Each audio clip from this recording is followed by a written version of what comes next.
waktuji nogas jemma keedi ɗo e studio Gunas TV on paami ñiɓirde amen tawete ko ɗo e wuro teddugo ngo Madina Gunas ko ɗin waktuji keedi e nder wertago gendi Sénégal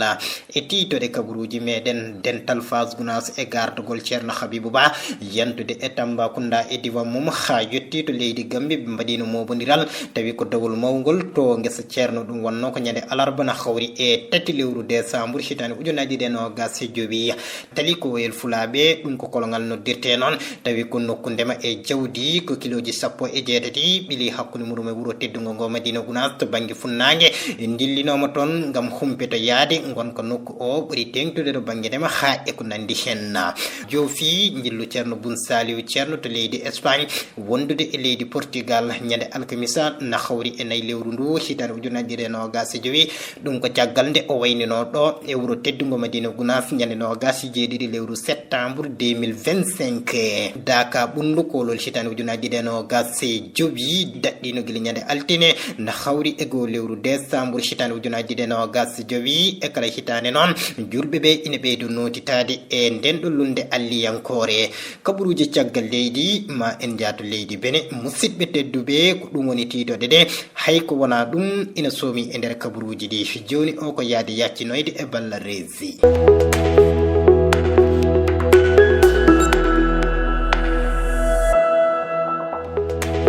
jam Allah hiire mon bandiraɓe musidɓe tedduɓe jiiɓiyankoɓe Aya Gunas TV caggal calminali ko jettor kono kadi on bismama e jaccingol ɗinɗon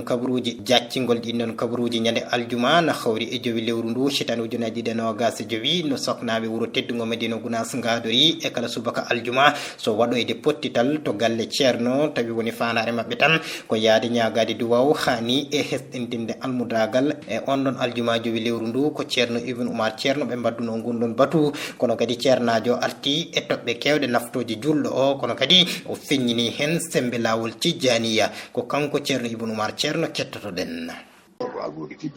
o wi sabu almudo tijjaniyanke ko nelaɗo Allah defi ɗum sallallahu alayhi wa sallam so jaggi lawol cheikhana Ahmad Tijjani o reeni sarɗiyeji kaalaɗi hendi nelaɗo Allah sallallahu alayhi wa sallam o wi omo defi on manat aljanna ko alda e hasbede ko alda e leftede an e nenema e bamma e ɓiɓɓe ma e rewɓe ma e esiraɓe ma rokkuɓe ma eɓe dokkuɗa o wi ɓeɗo fofof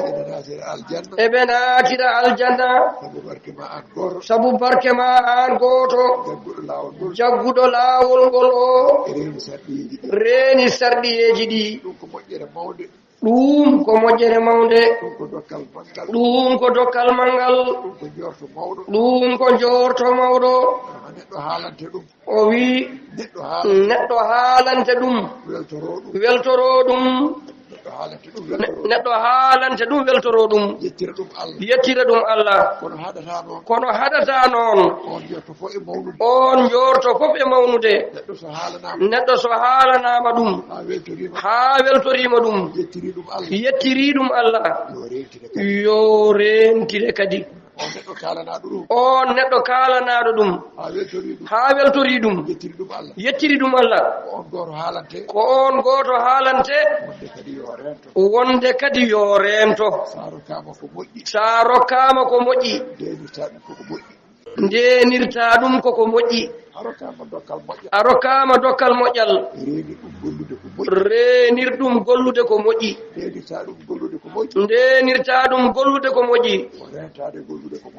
ko rentade gollude ko moƴƴani so tawi en keddima ha joni e on ɗon ñalawma aljuma kala nde farilla aljuma o totta to juma sifaw tawi ko juma ɗimmoɗo e wuro teddugo Madina Gunas eɓe mbaɗa silki alɓuranil karim eɓe mbaɗa silki alɓuranil karim ko adinde yimɓeɓe ina mbaynodira e nden nden ɗon jonde ko ɗum saabi noon almami o hono ceerno Bassirou Thiam o arti e hirjinde julɓe ɓe nde tawtorte on ɗon silki saabu haajuji foof ina kumto e nden ɗon jonde kanko ceerno Bassirou almami kan ɗon juma woni mo kettotoɗen ha joni kadi eɗen ciftina tan ha joni eɗen ciftina tan silke qur'ana o en caftata e siftinde en caftata e siftinde ɗum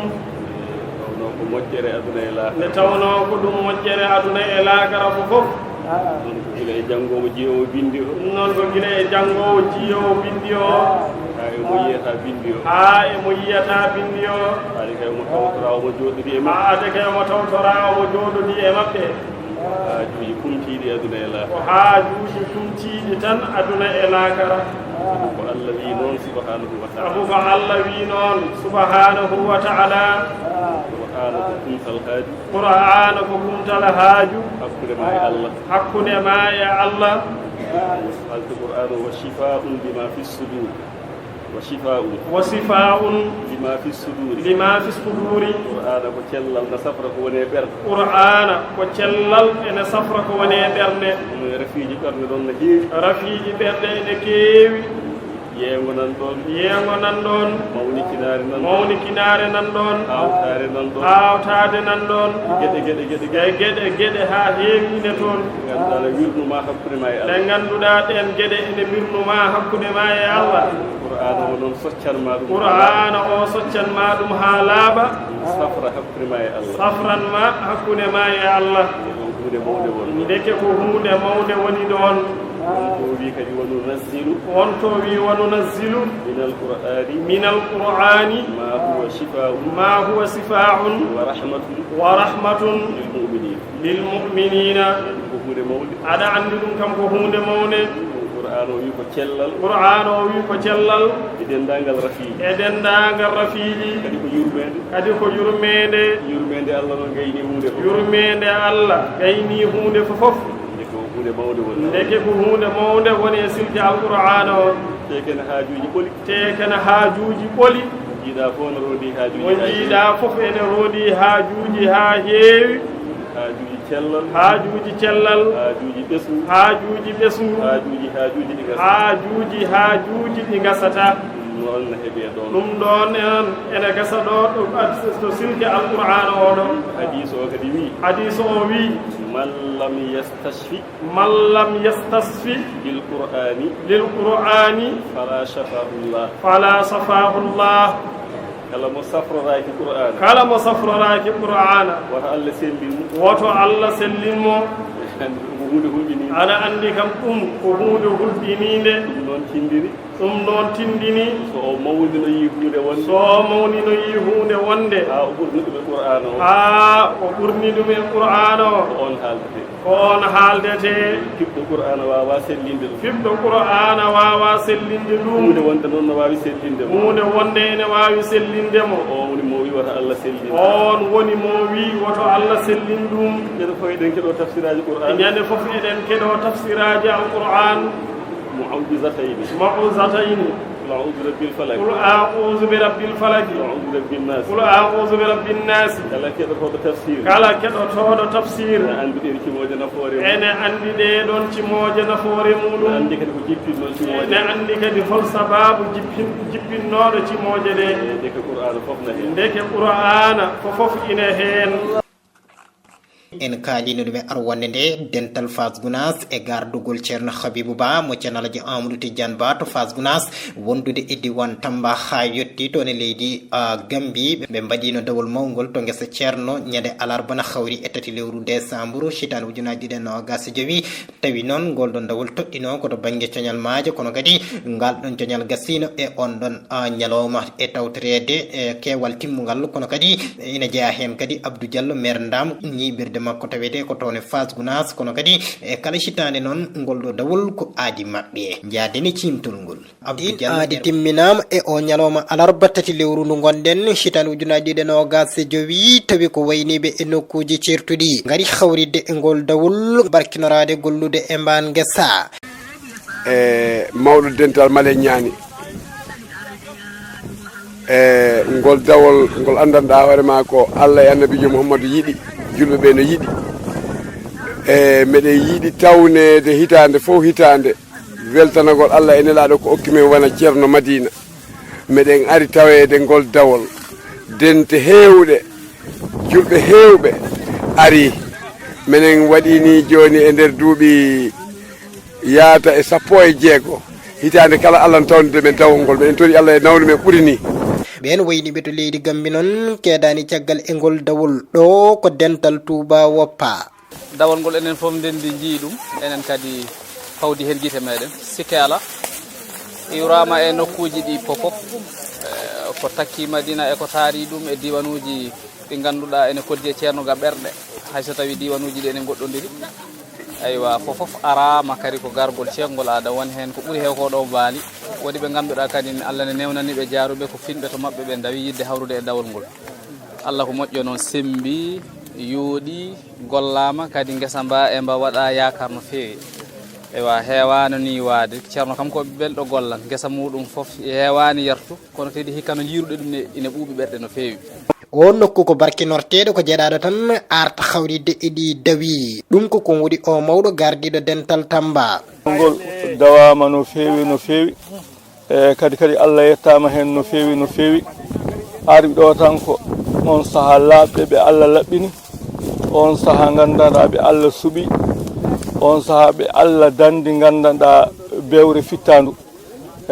nde wonno caggal usubillahi minas shaytanir rajim inna nafsa la ammaratun bisu illa ma rahima rabbuka on saaha fittandu ko hewndu yamirde bone sowonano hen du jooma yurmi on saaha ene jeeya e sababu fittandu on saaha gandanɗa yurmade joomum ko wonde almudo sa nani neɗɗo gandanɗa ene are aduna on saaha gandanɗa jibinama hen on saaha gandanɗa wuuri hen labudde heɓa seere betata ceerno jangguinowo e ceerno nehowo e ceerno jottinoɓe Allah otoji ɗiɗi mbayni toon e kusanari diwan mum e yamirore khalifa mabɓe o salmini he yamirore ceerno Alpha yi ko makko hande lomtimbo ana wiye ceerno Tidiane Diallo e yamirore makko woni komin gimmi min gari ɗo e dawol dental Madina Gounass gollande jiyaɗo Allah moƴƴo o tabarikallah min wawa tongude yimɓeɓe kono noon otoji ɗi kam maɗi gon otoji tati gimmiɗi galle ceerno Alpha Kusanar maɗi gon otoji tati ngol dawol noon rokkama aadi ha e o saaha mo wuuri so hawrite welede jeyɗo Abdou Diallo maire commune Ndam tawtorama ngol ɗon a dawol wondude e setti timmuɗo caggal nde ɓe gimmi ɗon e guesa ceerno Ba ɓe ɓennino toon e nokku mo ganduɗa ko Daka tawi woni fanare nde ko yaade juura yaade nokku o kettoɗen mo hande ami jogui weltare mawde kadi arde ɗo henna e dawol guesa ceerno Ba kadi no annira noon e no yiɗira noon fof Allah newnani men par ce que ko Demba Hamme Guissé wiyata ko wiide peccowo miɗa ɗo jarani ɗum ya won e ɓerde mum tan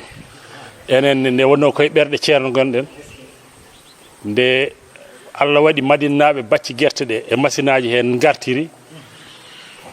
ceerno woppani men gueɗal men woni coñgol maaje ɗe e lappitade hunde e guese ɓesgu ngu ɗum ɗon waɗi noon eɗen jetta Allah no fewi eɗen jetta kadi ceerno men ceerno Habibou Ba e yiyande nde waɗen men e moƴƴere nde ganduɗa o arani men ha Allah rokki men ɗum te hitande fof kadi ene ɓeydo softande ɗum gaga ko coftante ɗum kadi noon jiirten nafoore mum ɗum waɗi he caggal nde ummiɗen to guesa juurode to maaje to gadduɗo ndiyam ɗo Aynumadi ɗone kadi won lappannoɓe guerte mbiɗen yen mbaɗɗo profite o kadi jottoɗen nokku Daka he par ce que ko nokku mo jiɗɗen mo jewnaten barkinorteɗo kadi kormorteɗo Allah newnen men kadi garɗen ɗo henna foof renndi wonti weltare ɓolde ko mbiyeten tan ko yo Allah ɓoynan men ɗo gurdam ceerno wadde hen sembe kadi ɓoynana men ɗo henna ceerno men ceerno Habibou ɓooya men ardade e yiɗande moƴƴereji e fawde men e dow lawol moƴƴere Allah jarama on jarama ha joni en keddoto e on ɗon alarba tati lewru ndu ɓesgu wuro ngo e ngol ɗon dawol noon kañumen dawruno koto banggue sokkude ndin ɗon makkari tawi kadi ndin ɗon makkari sokkanoma ha golle muɗum gasi e on ɗon ñalawma kono kadi mbiyen darde tinde waɗino hen guili e mawɓe ha e sukaɓe e on ɗon ñalawma alarba ha golle ɗe mbawi timmude e dow jaam e ɓen sagataɓe darinoɓe e golle ɗe ina gartana en e sifa o noon e garɗen nde koye makkari he paren alhamdulillahi rabbil alamin en dañino machine ngaji machine ngaji ɗine kadi en jii kadi golle ɗe no mbayi machine ngaji ɗi koɗi nayyi ɗi gari ɗe darima ɗi mbaɗinama kadi no machine ngaji kewi waɗnirede ni toppirede ha moƴƴa taw gandanɗa hono ma en keɓata hen caɗele guila e banggue gasoil ha e banggue huile e ko nandi hen beele golle ɗe eɗe jawa kadi en jii kadi sukaɓeɓe vraiment en jettiɓe en jaariɓe en jetti kadi en jetti ardiɓe golle ɗe en jetti kadi goomu yamirore vraiment koɓe sagataɓe kadi koɓe jambareɓe kadi koɓe fellitɓe nde wonno eɗen mbaɗi ɗum organisé o ha feewi eɗen ɓattini foof ene ɓatti so tawi en jii hen caɗele seeɗa tan poɗɗo toppita ɗum o on ma ar o toppito ɗum wadde noon koko yettirte Allah no feewi ɗum ko welamma waɗi en gada beñe nde wonno hannde en jii en dawiɗo nde dawɗen nde en jii holno dawol ngol sifori ala kulli haalin hayso ɗewni kulol waɗino kono ko anniye ceerno e duwaw makko ala kulli haalin sembe jogaɗo o eɗen e koye men eɗen gandi wona enen goni e gollude ala kulli haalin ceerno oɗo saaha eɗen gandi o ala ɗe mona tawe toon to Dakar kono eɗen gandi duuji makko ɗi alhamdulillahi rabbil alamina so tawi o duwima tan Allah jaaba ɗum ɗon noon ko duwaw jaabaɗo wonno saabu so tawi a daari ko dawiɗo ko guila subaka tawi wiyno ɗum ɗon wawi gasnude ɗum caggal nde jiiɗa joowe ɗe a wawata gonɗinde kono ala kulli haalin ɗum gonɗi saabu oɗo saaha eɗen gandi laatimo wonde gonga a heddima bowol ɓolal ni no jiroton ni amtuɓe yebde ala kulli haali no wayno guila ñande dawol meɗen aset ndu nde e ono ceerno Aliou Kane o wi en garga mataw won ñaaki gonɗi ga e nder guesa ceerno he tawne ene goni ɗo e jooyi goɗɗi ne goni e nder baaɗe taw ko e maaje he e woni hen ko naranoka ni foof narora e saaha on min gari kam hecci hanki machine ari ɗo machine ngaji taƴoji ɗi taƴi leggal ngal hamin mbawi yettade ñaaki ɗi fodde ko iwata hen kam min jitti o saaha kam alhamdulillah dawol gollama ha gasi kam ko nande e camarnaɓe ko hay goto dogani e hunde waɗi fayida kadi nde wonno goto fof ɗo wawi hedde ɗo yo heedan ɗon dental ngal jogui wutteji ɗi gandanta eɗen mbawi haftorade to banggue ñaaki sa ɓornimo ɗum a waɗi ganguji a waɗi paɗe to hayɗa wawi nadde nder majji leloɗa jokken ɗin noon kabaruji tawi kadi en kalino ɗum e arwande nde tali ko yel fulaɓe ɗum ko kolongal noddirte noon on ɗon nokku kon nokku ndema e jawdi ko kiloji 17 ɓiili hakkude muɗum e wuuro teddugo ngo Madina Gounass to banggue funnangue en jillinoma toon gam humpita yaade ndema mabɓe kan woni e yarude oɗo sahar koye wattan golle ɗe koye wattan golle guese ɗe noon woni ko tawɗen ɓe tawi kadi ɓe goyitima noon ronkude dañde ɗin ɗon machine ngaji lappoji guerte e wasde arde e ɗen ɗon guese kono kadi ko wona ɗum ko ngakkene to banggue ndiyam hani e caɗele laabi ha e ko nandi hen kettoɗen timtol ngol ko kiloji 17 ɓiili hakkude talikoyel fulaɓe e wuuro teddugo Madina Gounass koye waktuji 12 min naati e ngo wuuro walla ni mbiyen ngal kolongal guese tawi ko ummiɓe e wuuro teddugo Madina Gounass yaaɓe dartoyde arsukaji mumen guili e banggue ndemanteri hani e wondude e jawdi o mawɗo yetta ba o heeɓiɗo duuɓi 50 ɗo e talikoyel ɗeɗo guese de komin garta ɗo ko tawɗe puɗɗama sincede minen noon komin goni ɗo e ɗeɗo guese duuɓi 50 duuɓi 50 min goni ɗo duuɓi 50 hay ɓe min tawi noon kam ɗe cincama nde min garta ɗo ɗo bangen ɗo taw kayde ɗo cincama ha tolno e magga ɗo ko Abdourahmane Gaye en cincunoɗo ko ɗum noon andi on waktu kala garɗo ɓe heeri guese ɓe ko ɓen gonta jaatiguiɓe mum doni noon ko ɓen gonɗo jaatiguiɓe amen gurdam ɗo hanki ɗam noon ina serti e ɗam hande ɗam so en tuknima e konngudi makko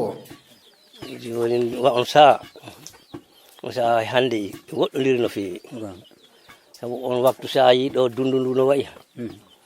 a andat on waktu he oɗo ta ina woɗɗodiri no fewi kono noon ko yettere Allah caggal nde mbaynodirɗen e o mawɗo jetteteɗo ba koye leƴƴande seeɗa tan jantuɗen e mawɗo jaljallo mo tawɗen e waylu ina yarnanayi mum nden mi wiyani oɗo bila rowande en faade hikka to banggal ndiwri ndi na ɓittini he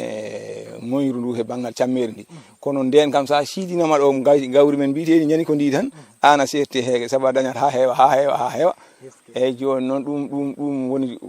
wonno yimɓeɓe joni kewani yaadude ɗum saɗa ɗum ɗo waɗa naafima tan colli jaftuma ɗum ha laaɓa eyyi woni hanti ɗum koni ko ɗum min mbaɗata hen seeɗa ko makkaji ma maaja ha sa awi ɗum ɗo fayda si rewi lawol tan fayda a remta ko soñru tan sabu min o majam caggal meɗen ɗo oɗo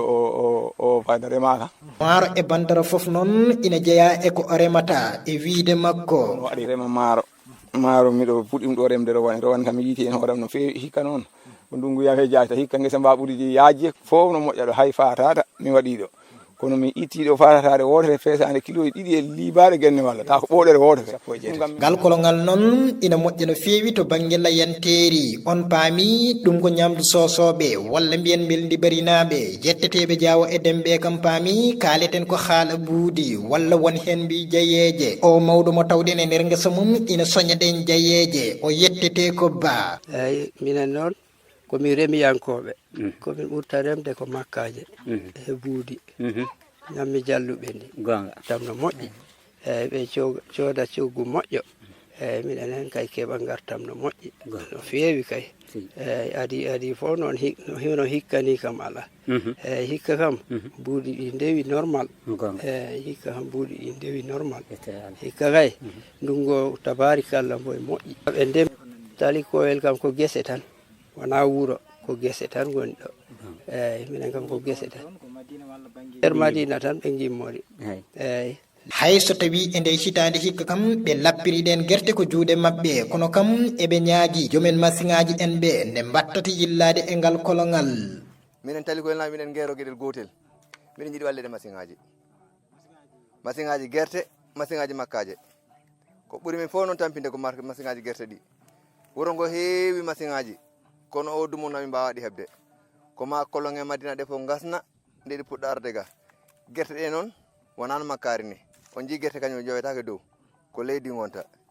ɗiɗi waɗama leydi heewi bonande gila e jari ha e dabaji garatɗi ɗiɗi eɓe jokki wadde erago noon e joguiɓe doole en hani e ardiɓe commune o nde ballittaɓe e force uji saabu teskade nokku o ina ngakka ndiyam kono kadi eɓe jiiɗi wadde hen guese biseteɗe e nder ceeɗu o hono sardiŋaji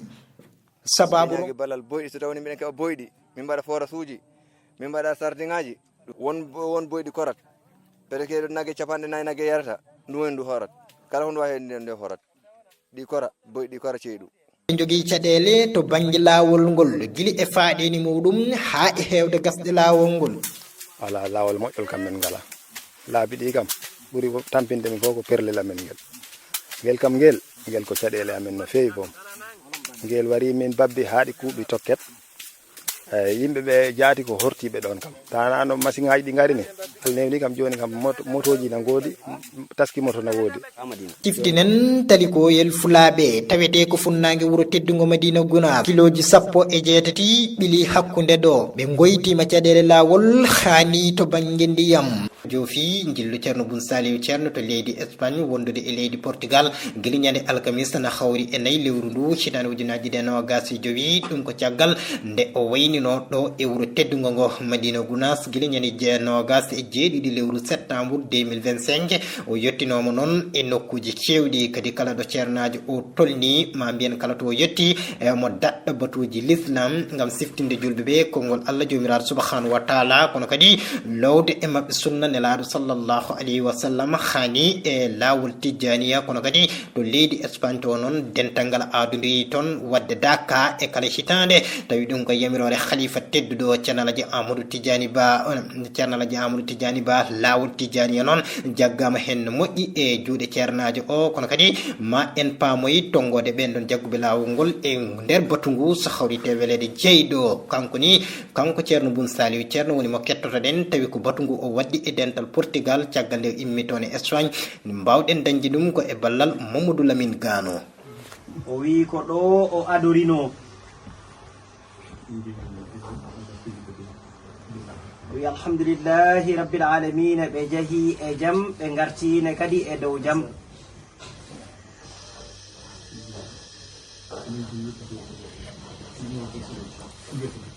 o wi e laawol he Espagne ha France ko nangi laawol tijaniya ko fodde nogas e jeetato wi alhamdulillahi rabbil alamina kadi Allah artiriɓe ha ɗo e Portugal Lisboa e dow jam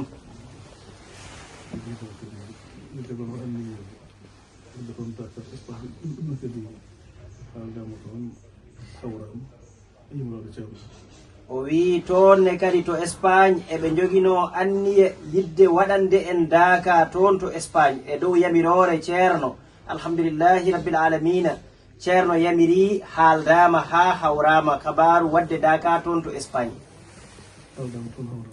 haaldama hawrama ne kadi e tawtorede ceerno men ceerno Mouhamadou Ali Thiam toon to Espagne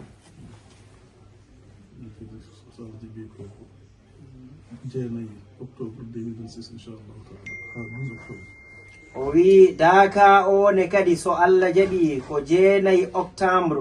2026 ha le 12 octobre 2026 so Allah jaɓi wona daaka o waɗata inchallahu taala o wi Allah ne kadi artiriɓe ha ɗo ɗo Lisboa ɓe jiya en e dow jam o mona wayno enne kadi so Allah jaɓi ɓaawo janngo ko kotowo so Allah jaɓi inchallahu taala ceerno wi o weltima no moƴƴi o weltima no feewi no feewi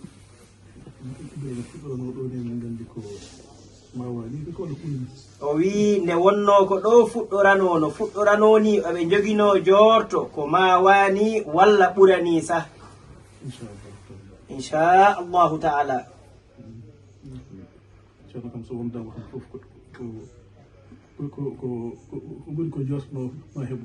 o wi nde wonno ko enen e ceerno gondi ɗo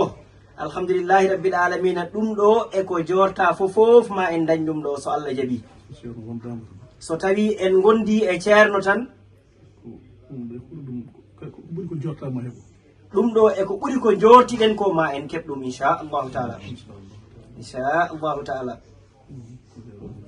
o wi en jarama o weltima no moƴƴi eɗen jokka ɗin ɗon kabaruji kono en jaltat ɗo e wuuro teddugo Madina Gounass jaɓanen toon e diwan ɓundu daka ɓundu kolol hitande ujunaji ɗiɗi e nogas e joyi daɗɗino guila ñande altine na hawri e go lewru ndu hitande ujunaji ɗiɗi e nogas e joyi e kala hitande noon julɓe ɓe ina ɓeydo notitade e nden ɗon lulde no hannirta ni kono e wiide hilifaɓe joguiɓe juɓɓude daka o caɗele ina goodi kala nde daka o daɗɗa ina jeeya hen noon to banggue coura hani to banggue ndiyam kono kadi e caɗele laabi ɗi ko ɗum waɗi ɓe mbaɗi rango mabɓe faade e laamu leydi ndi nde addata pabari muɗum e on ɗon daka kettoɗen Oumar Sako président comité organisation on ɗon daka tawi ko e ballal Siraji Ali Ba min fuɗɗoto préparation no mbiɗa ni ko commission d' organisation yeehi to sous préfet pour ñagade CLD waɗe nder to arrondissement Beele ɗo kañum imoyniɗi fof gaari e kañum e commission d' organisation e service technique ɗi sous préfet ɗi fof ɓe gaari e mairie ji ɓe gaari toon wadde préparé daka hikka mo 2025 o toɓɓe kewɗe jalti toon donc yettore Allah nelaɗo mum honko bougi kono honko manki banggal laamu to toon kam vraiment banggal laamu to force de défense o ɓeɗon kam rawane ɗeɗo duuɓi fof ɓe ngara normal rawane ɓe gari koɓe capantati e rawane ɓe gari koɓe nogas setato e nder hen hikka président o commandant wi ma double ko ma so doublani ko ari rawane ko ma fotton ma ɓurɗon e banggal kuɓam to ɗon ɓuuri wonde caɗele ɗe par ce que technicien o neni omo jogui caɗele trop e nder pour courant e pour banggue courant o ɗo MT o yettaki ɗo woni courant normal o yettaki ɗo taw waɗanno arrangé daka o ko courant MT o yettoɗo kono yettaki ɗo taw waɗama demande guila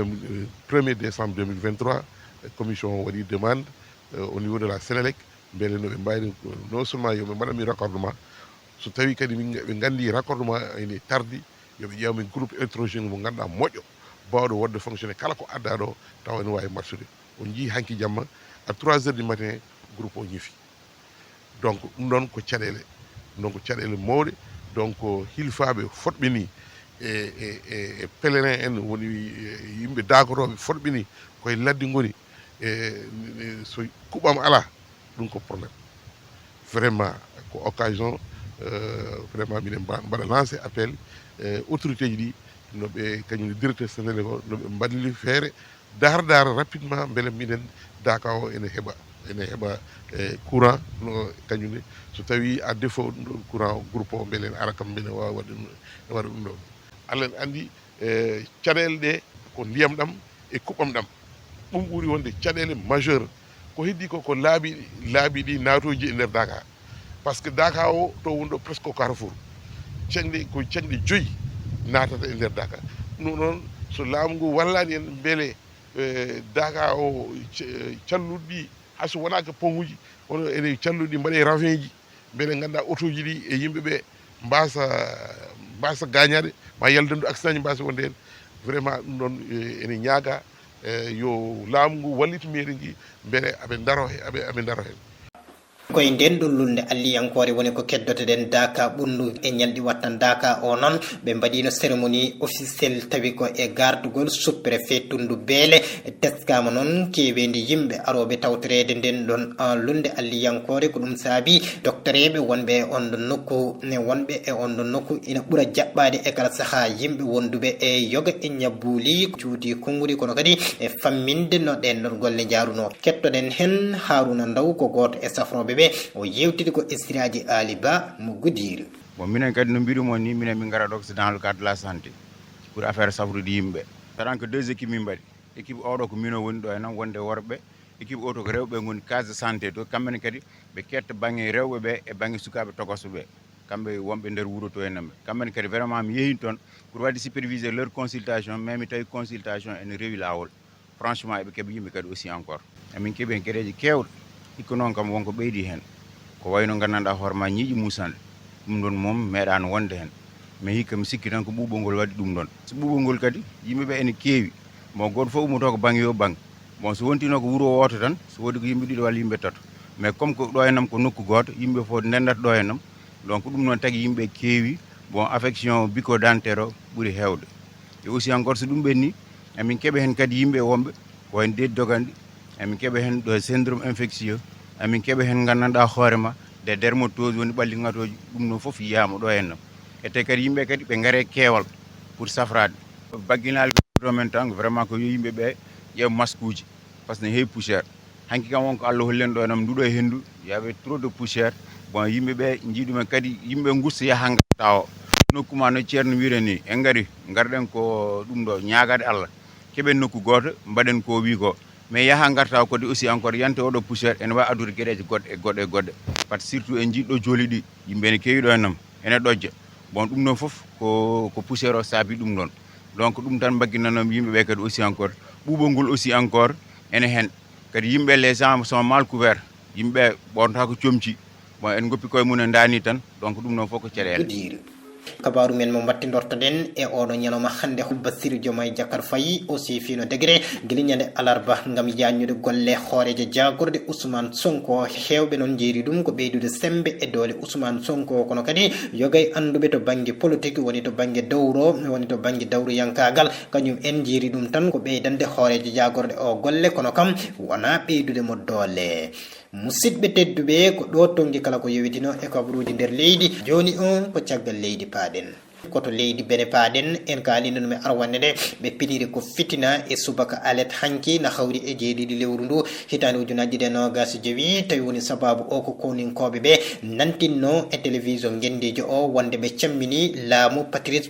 Talon e ɓatake moɓe mbaɗi ɓe limti noon gueɗe kewɗe ko sabobini ha ɓe ƴetti nden ɗon feere walla ha ɓe ƴetti ngal ɗon pellital gam samminde laamu Patrice Talon hayso tawi nden ɗon feere laataki walla ni mbiyen on ɗon kuuri kudeta ɓennani e wiide jagorɗo gueɗe nder nderiji leydi bene hono Alsan Seydou o andini gueɗe ɗe foof noon defti e dow lawol dawi ko e ballal daɗiɓe ɓe fodde konunkoɓe 11 pawama hen juude tawi ina jeeya e mabɓe ɓen ɗon yinnoɓe samminde laamu Patrice Talon musidɓe tedduɓe ko ɗo woni ɗumin tonguiɗin kabaruji e oɗo ñalawma alet hande na hawri e jeetati lewru 12 ɓuru décembre hitande ujunnaje 2025 min nokka mon aadi sahaji goɗɗi jettor tengtude noon fewde to rési Ablaye Ba wallodirde Ousmane Alhassan Sow guili indi ɓuuri kabaruji ɗi ha e yesso ayawo ngo ko musidɗo Ousmane Camara guiɗo leñol yeeɓiyankoɓe tedduɓe yon gone jaam.